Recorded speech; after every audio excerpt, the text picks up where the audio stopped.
Bonjour à tous, bienvenue sur canalturf.com. Très joli quintet que celui qui nous est proposé sur Hippodrome d'Auteuil. Ils sont 17 au départ, le numéro 11 ne court pas.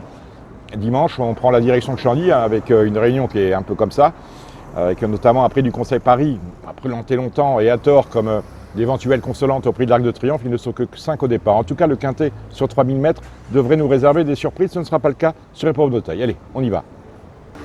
Quintet couru sur Hippodrome d'Auteuil, le terrain devrait être assez ferme parce qu'il ne pleut pas, il fait toujours printanier en cet automne où on attend de l'eau et où on n'en a pas, autrement dit une piste ferme qui ne fera pas les affaires de tout le monde, mais en tout cas qui fera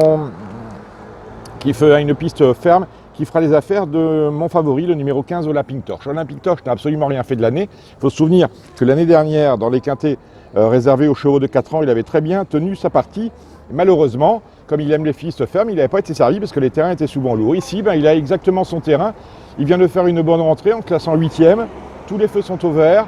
C'est la grosse chaleur du côté de l'entraînement de Patricia Butel. Jean-Luc Bonez, le jockey, il compte également. Il va y avoir une petite cote, un petit 10-12. Donc c'est intéressant. Deux autres bases de la même écurie, ce sont les numéros 16 et 17. Le 16, c'est Célèbre d'Haleine et le 17, c'est Realm Keeper.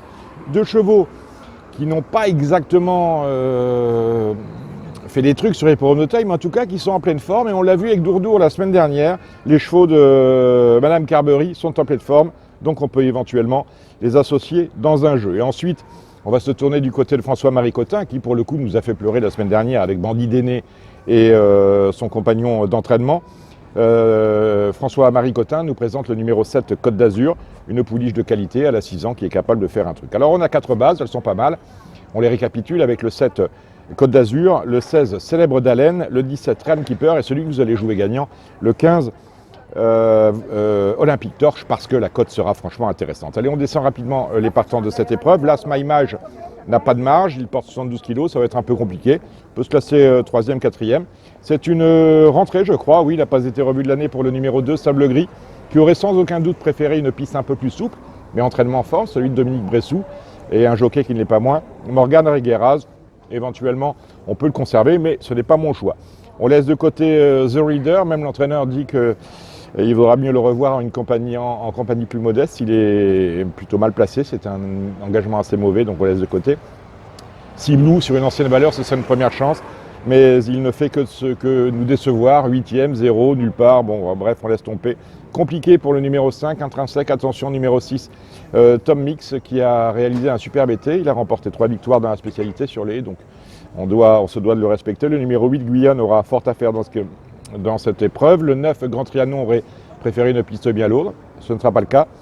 On laisse de côté le 10, Storminator, l'une des 3 chances de Yannick Foin, qui fait appel à Jonathan Plouganou, qui marche sur l'eau actuellement. Alors, éventuellement, 4e, 5e, mais bon, c'est pas mon choix. Attention au 12, Sun Zephyr, concurrent qui est en plein dans sa catégorie. Sur son parcours, il a tout pour lui.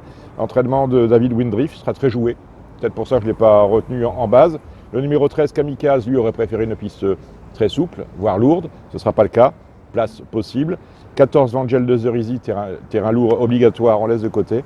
Et enfin, Ultranet, c'est rigolo. À ce poids-là, 65, les œillères australiennes, bon, pourquoi pas. Les 4 bases, on les récapitule avec Côte d'Azur, le numéro 7. Les 2 Carberry, à savoir le 16, Célèbre d'Haleine et le 17, Realm Keeper. Et le numéro 15, Vangel de Cerisy. Maintenant, on se tourne vers Chantilly.